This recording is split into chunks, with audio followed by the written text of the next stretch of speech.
গাজা সিটির আল শিফা হাসপাতালের কাছেই ইসরায়েলি বিমান হামলায় আল জাজিরার সাংবাদিক আনাস আল শরীফ সহ ৫ সংবাদকর্মী নিহত হয়েছেন। আল জাজিরা এই হামলাকে অত্যন্ত নৃশংস অপরাধ এবং লক্ষ্যবস্তুতে হত্যা হিসেবে মন্তব্য করেছে।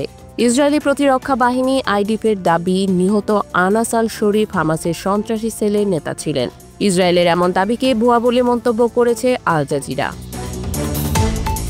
বিবিসির প্রতিবেদন অনুযায়ী গাজা সিটির আল শিফা হাসপাতালের প্রধান ফটকে সাংবাদিকদের জন্য একটি তাঁবুতে ইসরায়েলি হামলায় আল জাজিরার প্রতিবেদক আনাস আল শরীফ, মোহাম্মদ ক্রেইফ, ক্যামেরাম্যান ইব্রাহিম জাহের, মোহাম্মদ নৌফাল এবং মোয়ামেন আলিওয়া নিহত হন।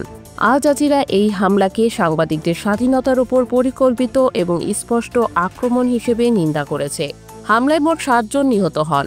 আল জাজিরা প্রাথমিকভাবে ৪ জন সাংবাদিকদের মৃত্যুর কথা জানালেও পরে তা ৫ জনের সংশোধন করে।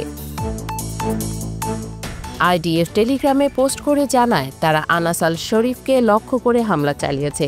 তাদের দাবি, আনাস হামাসের একটি সন্ত্রাসী সেলের প্রধান এবং ইসরায়েলি বেসামরিক ও সেনাদের ওপর রকেট হামলার জন্য দায়ী ছিলেন। তারা আরও দাবি করে, আনাস সাংবাদিক হিসেবে ছদ্মবেশ ধারণ করেছিলেন এবং তার সামরিক সম্পৃক্ততার গোয়েন্দা তথ্য ছিল। তবে অন্য নিহত সাংবাদিকদের সম্পর্কে আইডিএফ কোনো মন্তব্য করেনি। ইসরায়েলের প্রধানমন্ত্রী বেঞ্জামিন নেতানিয়াহু গাজায় অভিযানকে ন্যায়সঙ্গত দাবি করে বলেছেন, তারা হামাসের সামরিক কাঠামো ধ্বংস করছে। আল জাজিরার ব্যবস্থাপনা সম্পাদক মোহাম্মদ মোয়াওয়াদ বিবিসিকে বলেন, আনাস আল শরীফ ছিলেন একজন স্বীকৃত সাংবাদিক, যিনি গাজার পরিস্থিতি বিশ্বের কাছে তুলে ধরার জন্য একমাত্র কণ্ঠ ছিলেন। তিনি বলেন, আনাসরা তাঁবুতে ছিলেন, ফ্রন্ট লাইনে কভারেজ করছিলেন না। ইসরায়েলি সরকার গাজার ভেতর থেকে যে কোনো প্রতিবেদন বন্ধ করতে চায়। আল জাজিরা এবং জাতিসংঘের মতো সংস্থাগুলো আগেই আল শরীফকে নিরাপত্তার জন্য আহ্বান জানিয়েছিল। গত মাসে ইসরায়েলি সেনাবাহিনীর মুখপাত্র আভিজায় আদ্রায় আনাস আল শরীফকে হামাসের সামরিক শাখার সদস্য বলে অভিযুক্ত করে সোশ্যাল মিডিয়ায় একটি ভিডিও শেয়ার করেছিলেন।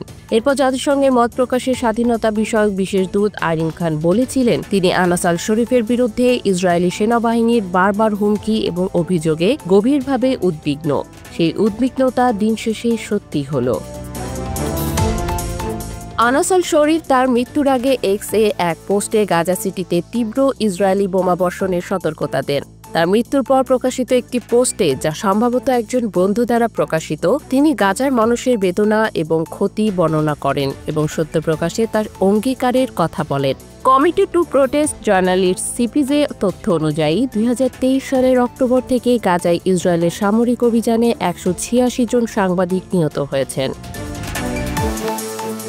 এই হামলা গাজার সাংবাদিকদের জন্য ক্রমবর্ধমান বিপদের ইঙ্গিত দেয়, যেখানে আন্তর্জাতিক সাংবাদিকদের প্রবেশ নিষিদ্ধ করা হয়েছে। ফলে আল জাজিরার মতো সংবাদ মাধ্যম স্থায়ী প্রতিবেদকদের ওপর নির্ভর করছে।